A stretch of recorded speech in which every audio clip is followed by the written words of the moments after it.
as you can see, this is a 3-string cigar box guitar. This is an Avo Heritage.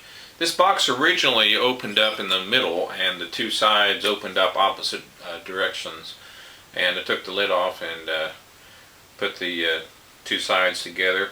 So it's a really cool looking box. I haven't seen very much of these around. I really like how the big logo is on the bottom there. This is a red oak neck, which is what I usually use on the fretted cigar box guitars. The frets on this guitar are the same as any store-bought guitar you'd find, Gibson, Gretsch, Fender, etc. And as you can see, 3 tuning machines on the bottom there. There's a bolt for a nut and a bolt for a bridge. I have a hand-wound single coil magnetic pickup, which I make myself.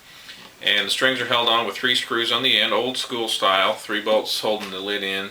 Again, old school style. These go back a long ways, 100 plus years, 150, maybe even more than that. This is tuned right now to open A, which means I'm using a 5th string, a 4th string, and a 3rd string from a regular guitar set.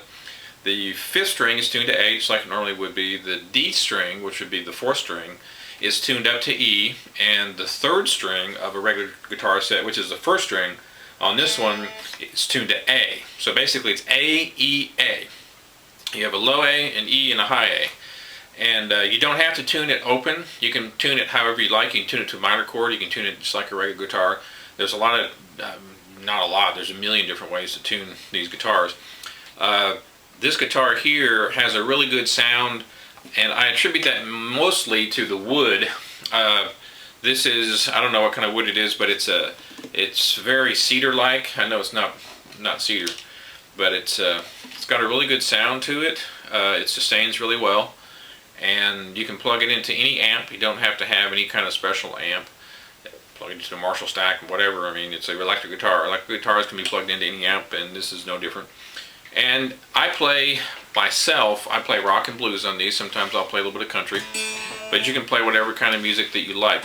Now, a lot of people ask me about the 3-stringers versus the 4s. Now, when I play, I sing the melody usually that I'm playing on the guitar. So when I'm singing, I'm playing the same notes often, then I'll jump to chords. But then when I go to the vocal and sing the melody, I will copy the melody right on top of my vocal with the guitar, which means I'm playing some kind of high notes.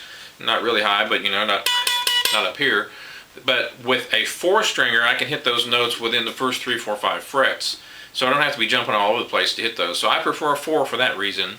A lot of people prefer a 3. A lot of people think it's simpler. A lot of people think a 4 is simpler. It just comes down to your preference, and you just have to kind of experiment with it. You can play all sorts of different styles of music on a 3-string guitar. You can even play it on a 2-string. I don't know if you remember a band called Morphine, but they had a 2-string bass.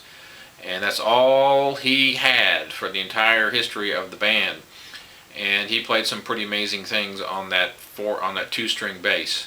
Well, you can do the same thing. In fact, you can tune it just like he had his tuned on a 2-string or a 3-string cigar box guitar. Now, when you have a 2-string cigar box guitar, more than likely you're tuning it like this. In other words, you're tuning it to a power chord or an A5. This would be an A5, which would be your 2-finger bar chord.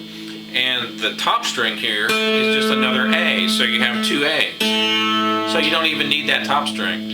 And I also make a 1-stringer, so I make a 1, 2, 3, 4, and 6-string cigar box guitar. And I also make the amps out of the smaller boxes. I make a boogie board foot stomper for solo acts, and I make electric washboards and suitcase bass drums. And these can all be found at jagshouse.com.